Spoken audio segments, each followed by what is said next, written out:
Assalamu alaikum, good evening and welcome to tonight's episode of Talking Points. I'm your host Syed Niaz Ahmed.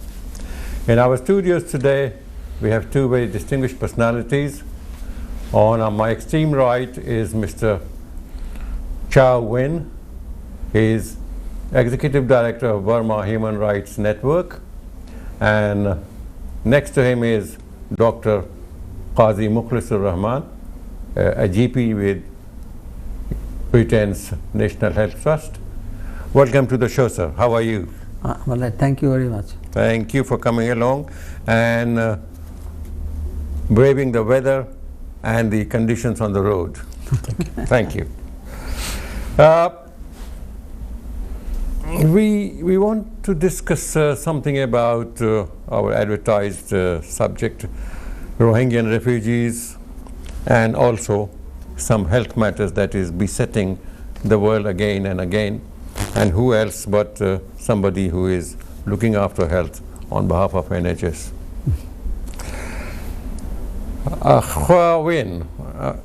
Chow Win. Yes. And you have another name, Muhammad Shoaib. Yes. Just for the knowledge of our viewers, why do we have to have two names? Thank you very much for inviting me today. From Burma, I'm from Burma. I'm born and brought up in Rangoon. In Burma, we call it, it is unwritten law, a very discriminative law, which is particularly targeting on the Muslim community. So we cannot have Muslim names. If you have a Muslim name, it will be very difficult for us to obtain citizenships or passport. IDs. And it is long way discrimination is everywhere wherever you use this. So it is in a way that it is forcing us to change our name. Or Right. we don't change it, but we have to adopt another names. That is kind of cultural genocide, you know. So what we cannot practice our own culture, our own names. Do you find, I mean, is it across the board all the Muslims have to do that, or Yeah. all the other followers of religion? It's mainly happening all the minorities, but strongly targeting to all the 6 different Muslim groups. In Burma, we have 6 different Muslim groups. What are those 6 groups? First, Rohingya, and second, Kaman. That is Pashu. Rohingyas, you know where they come from. There, the entire next to Bangladesh border and Rakhine state. Kamans are also they were actually archers. They were originally from Persians. They were their ancestors were the archers. The name is Kaman. Yeah, and they were during the Naramegla, which he dethroned by the Burmese king. The Sultan of Bengal sent the army to support him. So they were part of the army, and they settled in Burma. And then there is Pashu is a Malay Muslim in the southern Burma, and the Pandey Muslim is a Chinese. Pandey, we call it, a Chinese Muslim. And they were migrated after Sultanate of Yunnan were collapsed, and in 19th century, so they migrated to Burma side. And another one is Myedu Muslim. Myedu Muslims are Muslim from northern India and Manipur when they were got prisoners of war by the Burmese king. So they were settled in central Burma. And the largest, and the last and not least, but the largest is Pati. Pati is a community group of people who Muslims migrated from different part of the world. So Muslim in Burma actually come from Arabs, Persians, India, Pakistan, Bangladesh, and Malaysia and China. And these are combined and mixed with the native Burmese. So these 6 different groups came to exist. And they speak the same language? No. No. In the south, they speak a Malaysian language. And you'll be surprised that in southern Burma, there are very large place where the Muslims are from Bengali. They speak Bengali language, they dress like Bangladesh, and their language is all Bengali language they speak. And you can find everywhere ponds and everywhere in that place, you know. So there are very large number, many big population there as well. And in the northern side, There were some Turkish related to Turkish during the Kublai Khan. There was a Turkish army invaded Burma and dethroned the Burmese king. So there was a Turkish, influence also there. So Burma is very, mashallah, in a way that Muslim community is a very different type of Muslim community there. And Muslims are in Burma since 9th century. And they speak the same language now, isn't it? Burmese language is the same, but Yes. Rohingya speak Rohingya language. Pashu speak Malay language. Pati speak some Urdu, some Hindi mixed, little bit the dialect, different dialect, which mixed up with the Burmese language, and then almost the same, but everyone some speaks Burmese. 50, 60-year-old, even older, some books published in Burma, and they were in Urdu languages. Yeah, for us in Muslim community in Burma, we studied all our religious scriptures in Urdu until today. So I can read and write Urdu as well. That's very interesting. And Bangla? No, Bangla, but for the Rohingya children, they studied Rohingya language. I'm not sure about the Bengali language they understand or not, but I think it's a very different language. Rohingya language and Bengal is very different, yeah. You know Rohingyan language? It's very little bit, but I'm not Rohingya. No, is it the same script like Bangla? No, I'm not Rohingya, but I'm not understand. But as far as I understand from Rohingya, they said it's a very different language. But it's not like Bangla. No, not like Bangla. But there are some dialect maybe similar, but not same Now, language. you have been working with, and you are part of this Burma Human Rights Network. It has been there in operation for how many years? I'm the actually founder of the Burma Human Rights Network. Right. I founded in 2012 when the Rohingya Muslim and other Muslims had been targeted in Rakhine State and other part of Burma. So we realized that this is a very important job we need to do to expose the crime against humanity and genocide happening in Burma. So we formed this organization, we established this organization. And it's based in London. Because I'm based in London, we registered here, but actually all operations going on inside the country. So we have nearly 40 people working in the organizations. And we have been collecting all the evidences of crime against humanity, war crimes, genocide. And we collecting data and information and evidence and documenting those and sharing with the international community. That's great. That's very nice and very noble work. Thank you so much. Dr. Qazi Mukhlisur Rahman, you have been based in London, or rather in the United Kingdom for a long time, isn't it? That's You true. were outside London, isn't it? No, it's London, Southgate. No, but you have lived also outside London? Oh, outside Practice? London, I have lived till 92. 92. Outside, all over. From 91 to 92? No, from 79. 79 to 92. You were here with outside working for NHS as a GP? All over. No, in the hospital setup, I was in the North Wales, South Wales. I was in Manchester area, Lancashire, Yorkshire, then Kent. I was everywhere. With the hospitals? Hospital job. Then I did my MRCP from UK and Ireland. Then I thought I would leave this country and go to Bangladesh to settle. So as a safety net, I joined the GP training for 1 year with the GP surgery. Yeah. And then I went back to medicine again as a registrar. My last job was in Blackburn as a medical registrar. And then I joined the GP. And my consultant was very surprised because they thought I would be a consultant in the hospital. But I decided to be a GP in London. Was that the charm of London, or? No, because to get a consultant job, you have to be out of London for a long time. And then you retired at 65. Then I thought 60 means young age. After that, what I shall do? Be a GP and you can work till you die. So I became a GP. And I enjoy my life in general practice. Great. And so there is no problem from my side. I am very satisfied what I am doing. What was your experience during this, the COVID COVID. menace, I would say? last time we had. It's coming back, I understand, but COVID is a very bad virus infection, new in the world. It made a havoc all over the world. I was affected twice myself. because you were exposed to. And last attack was in last December, and I was ill for about 2 months, and I could not go to work for 2 months. Okay.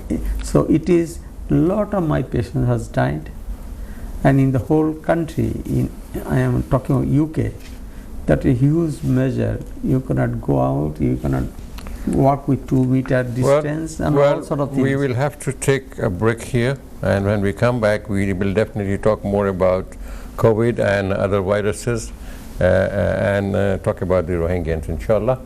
Thank you very much for being with us, and we'll be back soon after this. Welcome back. Just before the break, we were getting to the grips of the basics of today's talk about Rohingyans and the health matters, and how lucky we are to have a doctor and also a human rights worker. Al Jazeera on 25th of August, they carried on a program. How is life like inside the world's largest refugee camp? And I'm just quoting something from there. 6 years after Myanmar's brutal crackdown, Al Jazeera explores the current living conditions in Rohingya refugee camp. It fears food crisis and fear of a lost generation. August 25, the refugees living there marked the day as Genocide Day to demand justice and safe return to their homes. Now, after all these years, and with so much of wide publicity throughout the world media has been pro-Rohingya. There can be no opinion about that. How far have we succeeded in making a dent in the policy of the other country that expelled Rohingyans? Well, first of all, in my opinion, the Rohingya situation is not just after the 2017. We have this since the 60s, since General Nevin took power, cooked the power, or in a way that military took power. The military had laid down a systematic institutionalized persecution on Muslims. From very basic they started. So it is not easy. It is not easy. Why this persecution of Muslims? Because this is not only with the Muslim community, with all the minorities. Because when the country fight for their independence, the main driving force was nationalism. And when the independence was achieved, this nationalism need to diminish into the nation building. But it never happened in Burma. When we have an independence, this nationalism were controlled and hijacked by one particular group, majorities, which dominate the populations, Burma, ethnic Burma Buddhist. So they control and they start controlling and attacking the other minorities. So look at the history of Burma. We have civil wars even before we getting independence. So there's a very long history of civil war because of that kind of discrimination happened. So there are main three religion in Burma, 4 religion: Buddhist, Muslim, Christian, and Hindus.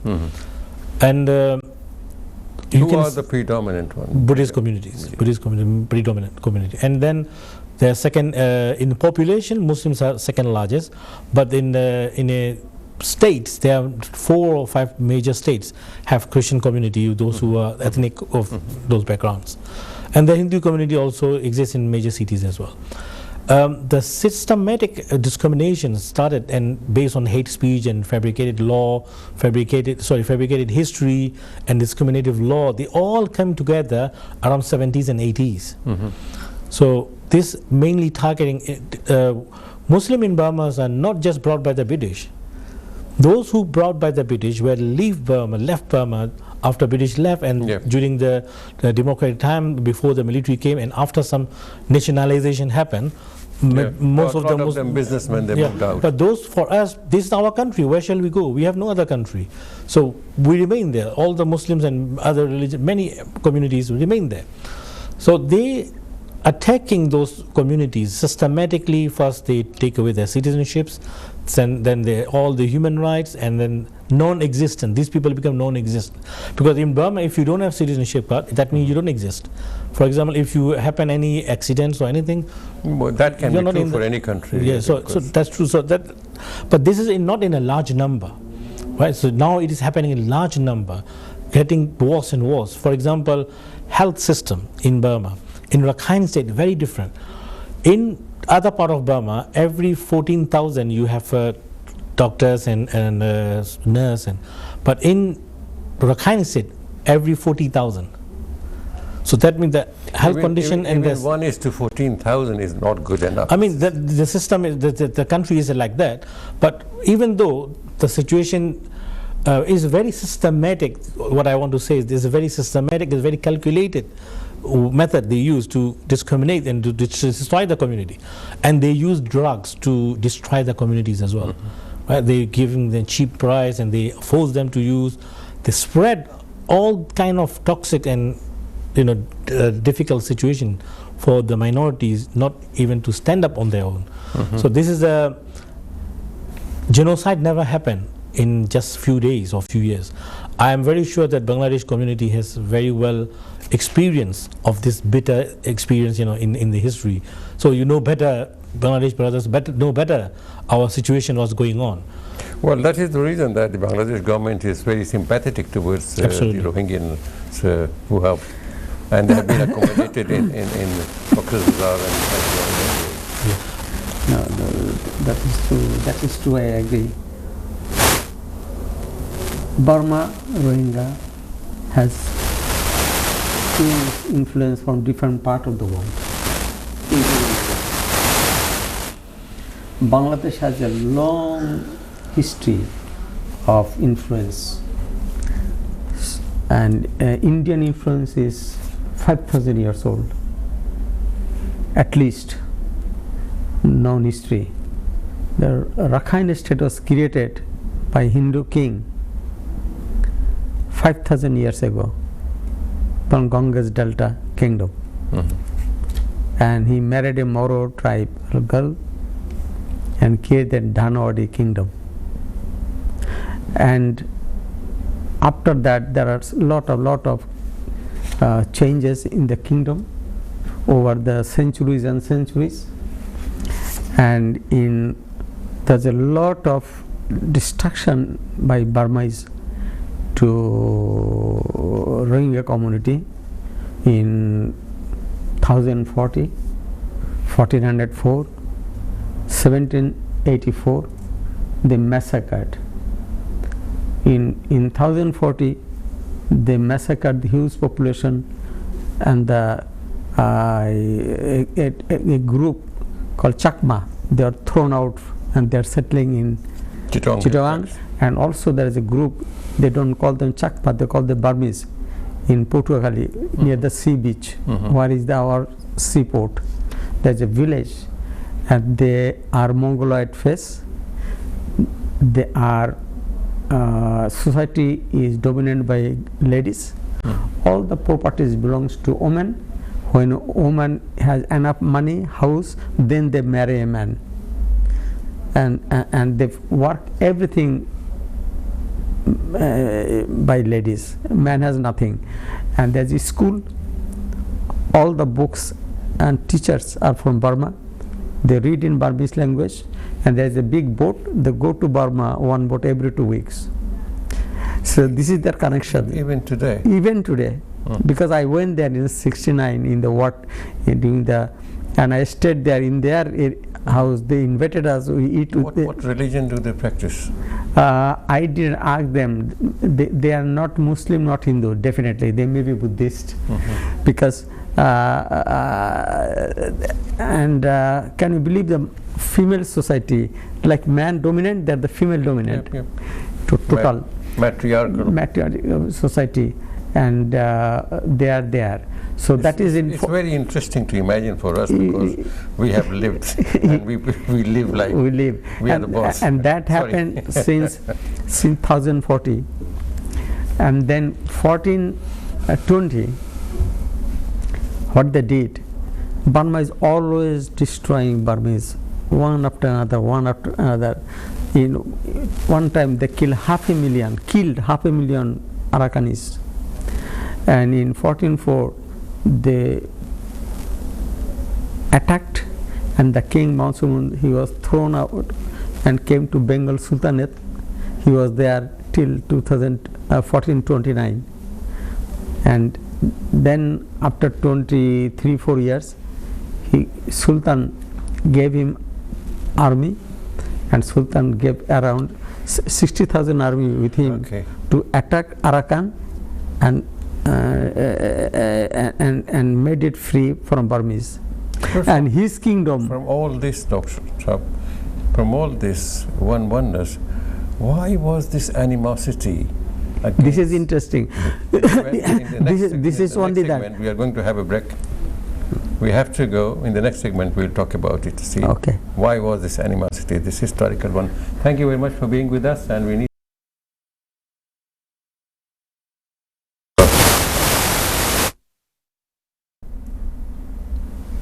Welcome back.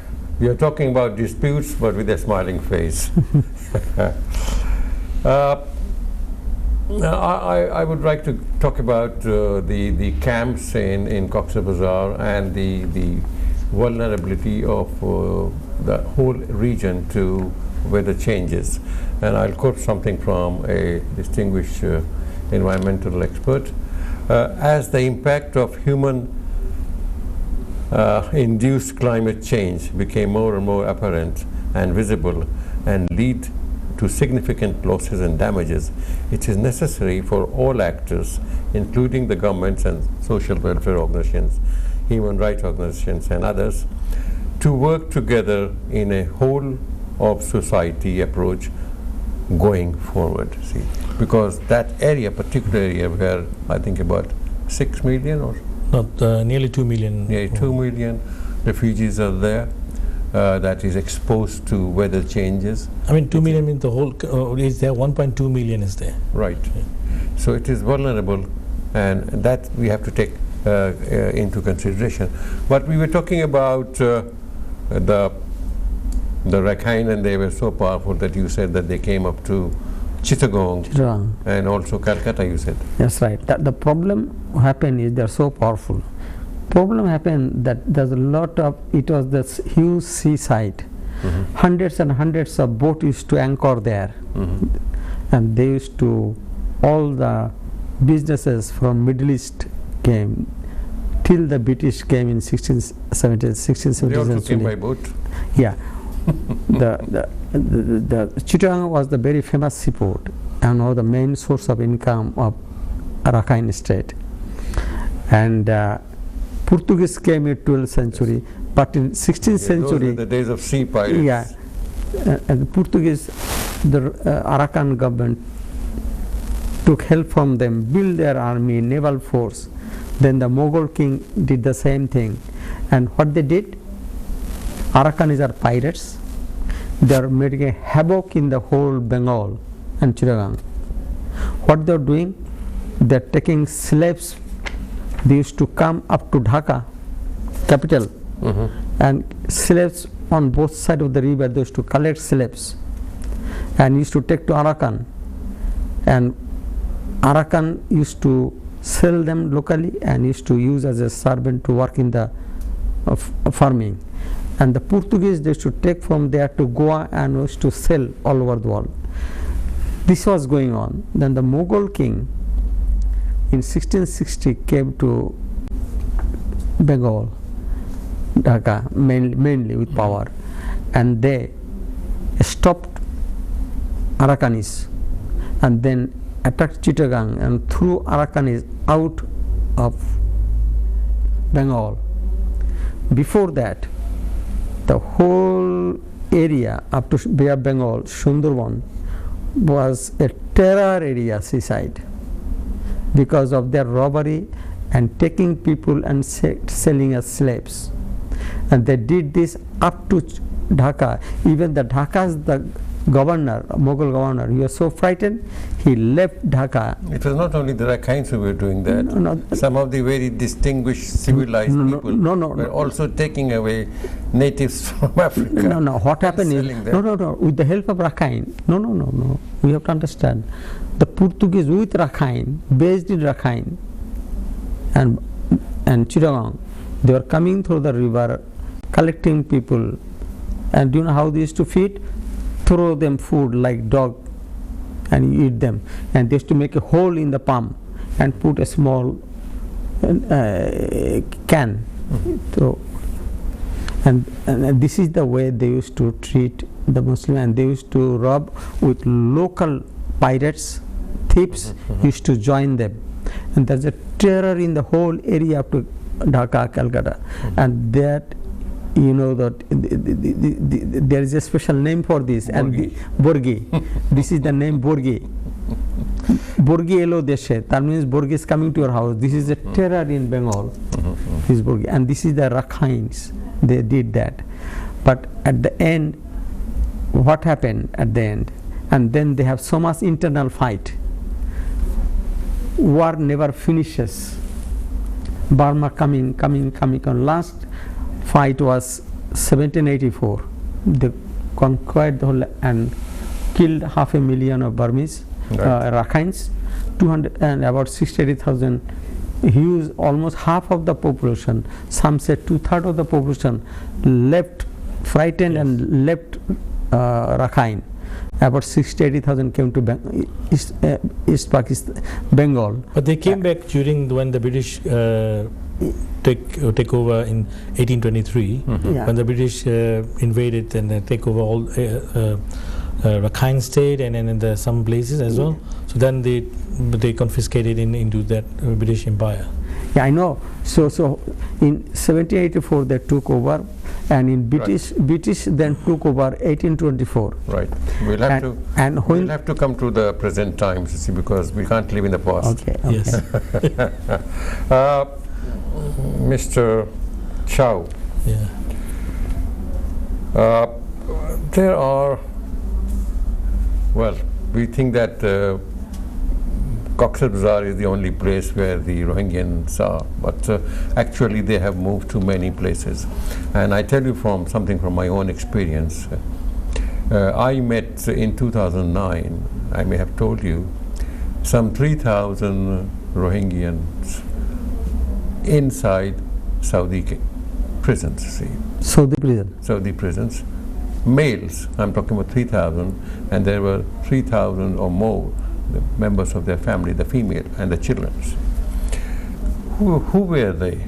They had come to, when Pakistan was also, Bangladesh was part of Pakistan, they had come as a special, kind of invitation by King Faisal, see, because there were problems there, so they were invited. See. They came on Pakistan passport. They were living there, but as the rules changed, so they were asked to either to go back to Bangladesh or Pakistan, but they would not. They said, we have not come from Bangladesh, we have come from Pakistan, and that part of the country is no more. So they're very clever moves, see. They were trying to get the nationality there, residence there, and I wrote an article that appeared here in Guardian, and it was used by the Human Rights Commission of United Nations, UNHRC Commissioner, and until then it was very surprising that the world was not aware that they were suffering, that they were there, yes, but they were inside the prison.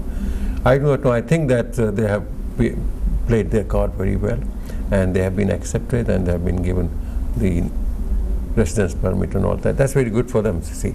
But apart from that, you see, there are a lot of Rohingya refugees in India.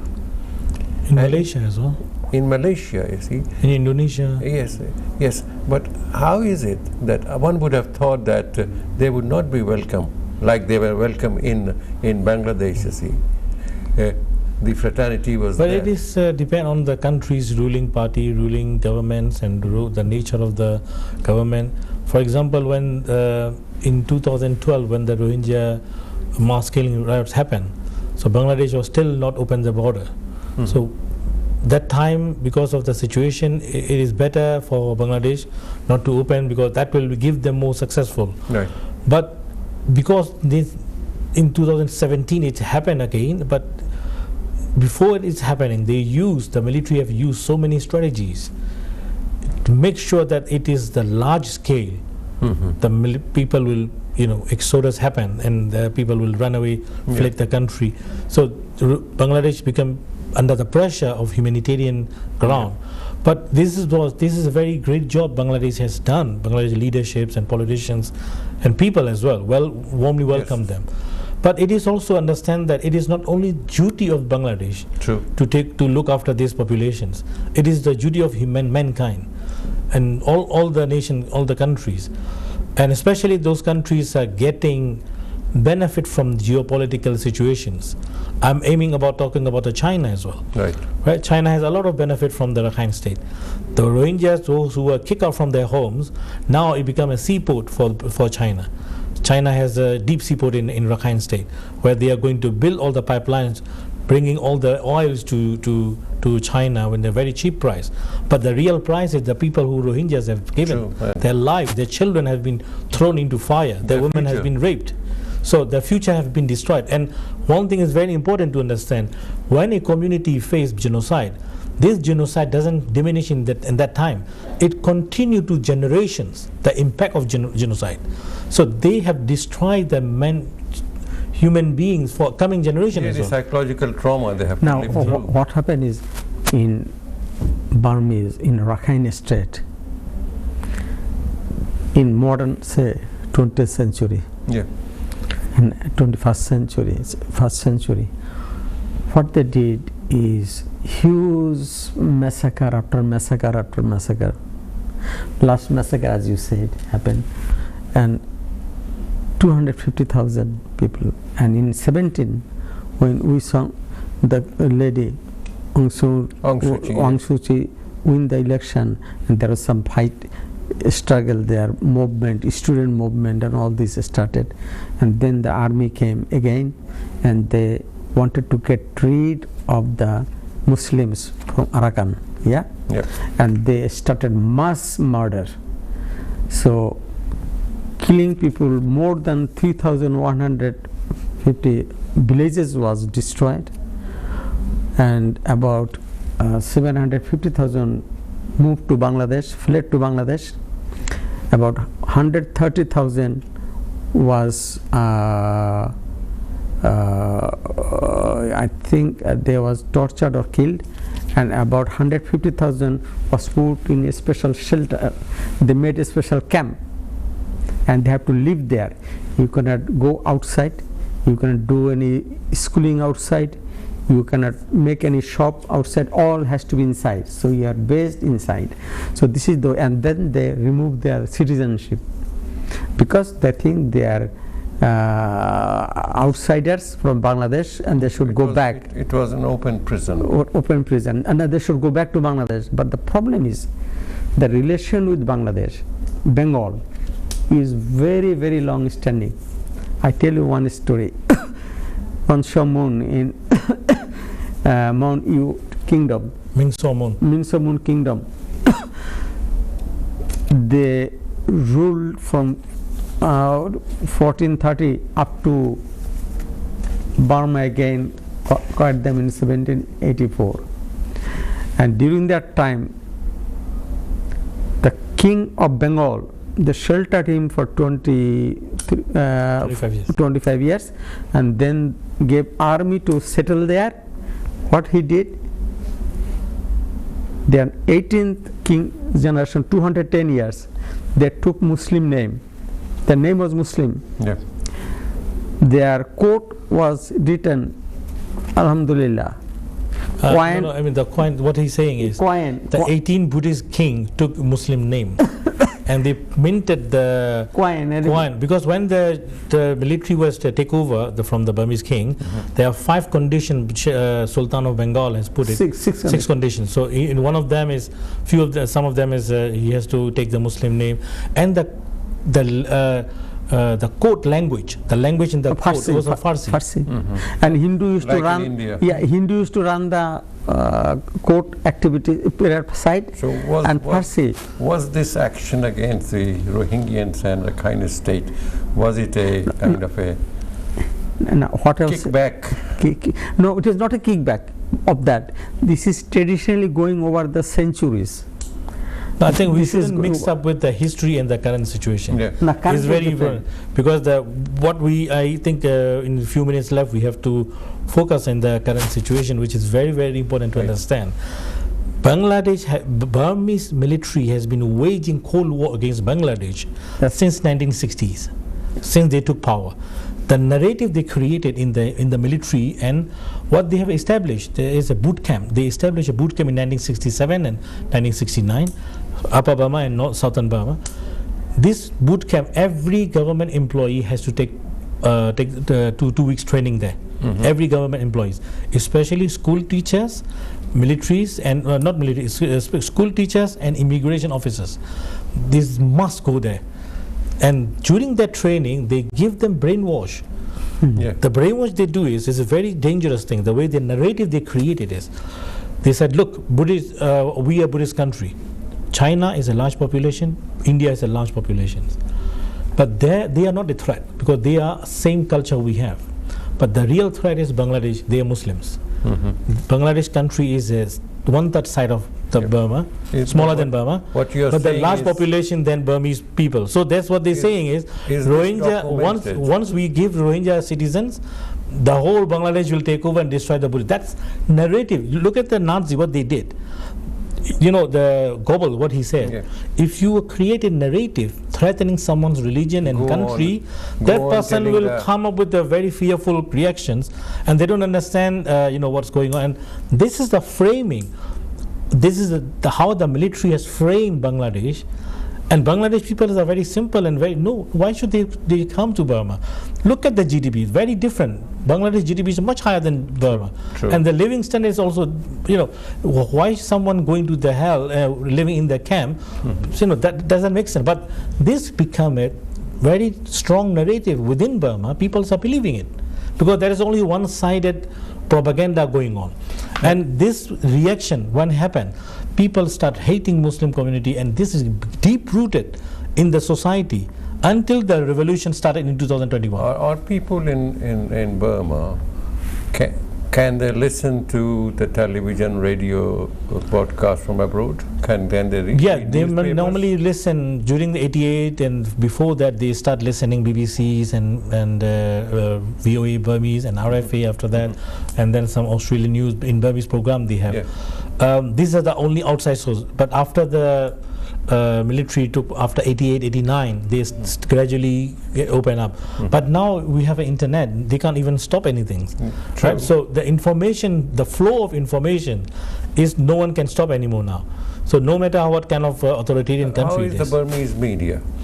Burmese media is totally controlled by the, they are different. The state. The state media is totally controlled by the military and the government, and there are many public independently owned media.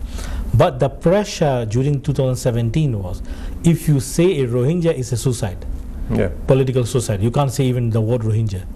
So that type of pressure was so high for Muslim community, it was held like so much pressure on us that you cannot even say the Rohingya word. Discussion in the newspapers about the situation? Pardon? Is there any open discussion in the newspapers? No, only propaganda happened. The newspaper is a government military mouthpiece, and they only use to scaremongering the people. What happened if the military, fail, or the Rohingya will take over, how the Muslim Buddhist woman will happen. That kind of fear-mongering propaganda was continued. What happened is, he said absolutely right. If you go into the mind of Burmese society, you see, the society is controlled by army. Forget that.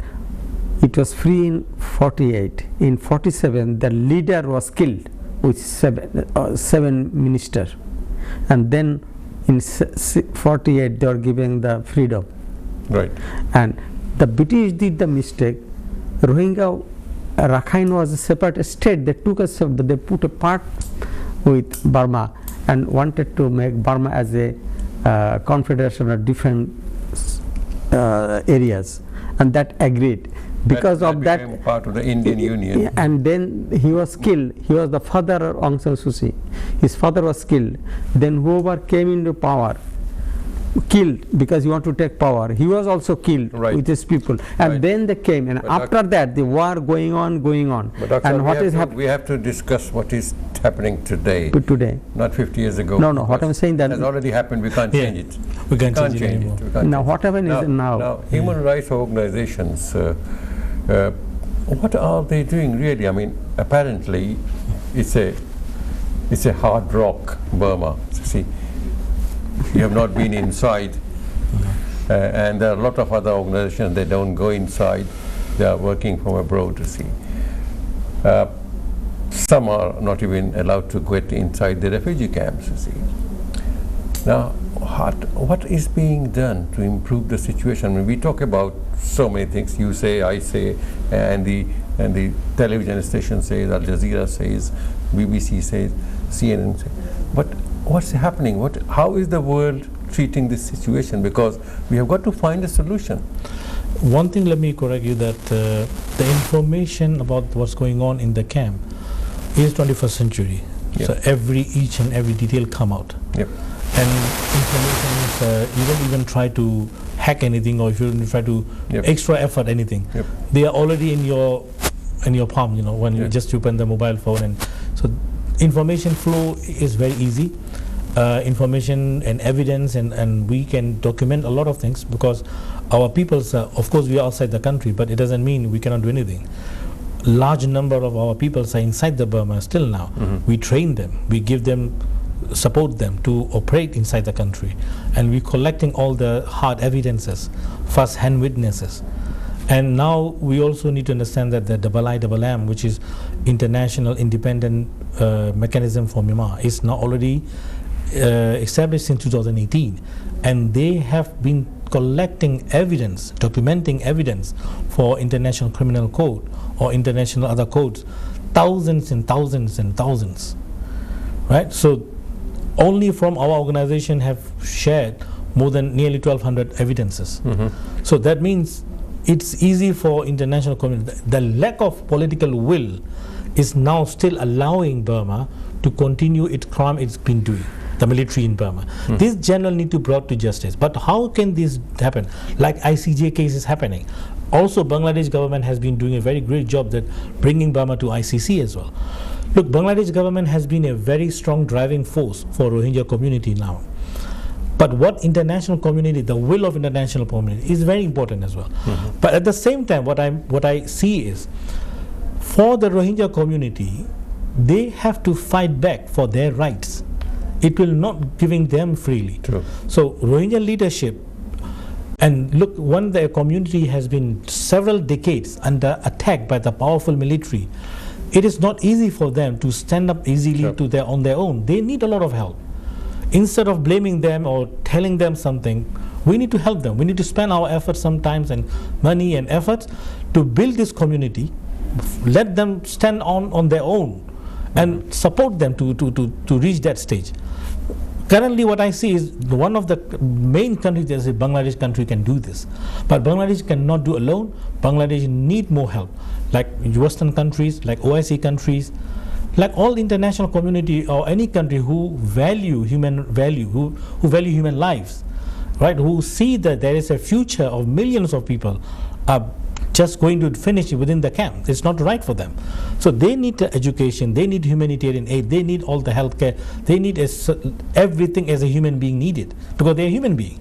And they are traumatized community, traumatized by genocide, right? So some of the woman who has to choose which one of her children must die because she cannot carry 5 children or 4 children. True, She true. can carry only 2 children. It's very So tricky. she has to choose within few minutes which one she can.